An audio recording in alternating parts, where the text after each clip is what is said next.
الحمد لله وحده، والصلاة والسلام على من لا نبي بعده، وعلى آله وصحبه. أما بعد، قال كبيرهم هداه الله وألهمه رشده في الطعن في العلامة فركوس حفظه الله، وسدد على درب الحق خطاه، وجعله مباركا أينما كان، آمين.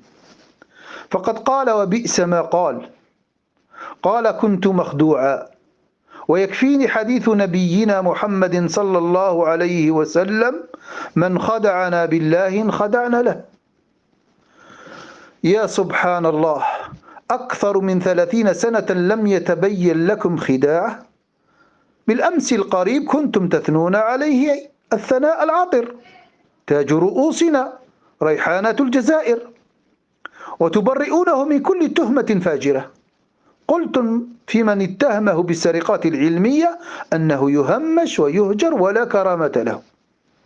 وقلتم أيضا: ومن أعجب ما نسمعه ومن أغرب ما تلفظ به بعض من ابتلين بهم في هذا الزمان، اتهام بعض العلماء بالسرقات العلمية، كاتهام بعض الشذاذ شيخنا بالسرقات العلمية، وهؤلاء لفرط جهلهم من جهة، وعدم معرفتهم برجالهم من جهة أخرى.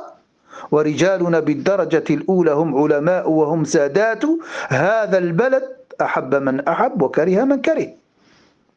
الله جل وعلا رفع فيه قدر شيخنا، الله جل وعلا رفع فيه قدر شيخنا وإمامنا وعالمنا الشيخ فركوس حفظه الله. يأتي سفيه ليتهم هذا العالم بأنه صاحب سرقات علمية، بمعنى خلاصة هذا الافتراء أن الرجل لا علم له، لا علم له، إنما سرقات يسرقها. ولو عرف هؤلاء قدر هذا الرجل لعلموا، وأنا أقولها لهم، أن شيخنا في جلسة واحدة لو سألته سؤالا لأجابك بكتاب في غرفة فارغة لا كتاب فيها، بما أنعم الله جل وعلا عليه من هذا العلم الذي رفعه الله جل وعلا به. ونسأل الله جل وعلا أن يجيرنا وأن يبعد عنا شر هؤلاء الأشرار، وأن يحفظ شيخنا وسائر مشايخنا من مشايخ أهل السنة والجماعة.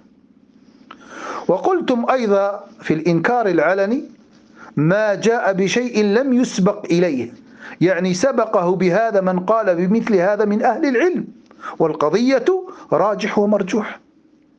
إذن فأنتم تعلمون أن هذا مجرد تهم، فأين خداع الشيخ لكم؟ فوالله لا أدري ما الذي أصابكم، فانقلبتم على أعقابكم. بين عشية وضحى أصبح الشيخ سروريا قطبيا وتكفيريا خارجيا، يدعو إلى حمل السلاح على إخوانه، ويخرج في المظاهرات في الصفوف الأولى، وجل كتبه سرقات علمية، وأخيرا وليس آخرا إنه مبتدع. سبحانك، ما هذا إلا بهتان عظيم. واعلم أنني لم أتقول عليك كذبا وبهتانا، والله لا أن أخر من السماء إلى الأرض أهون علي أن أقول عليك ما لم تقل.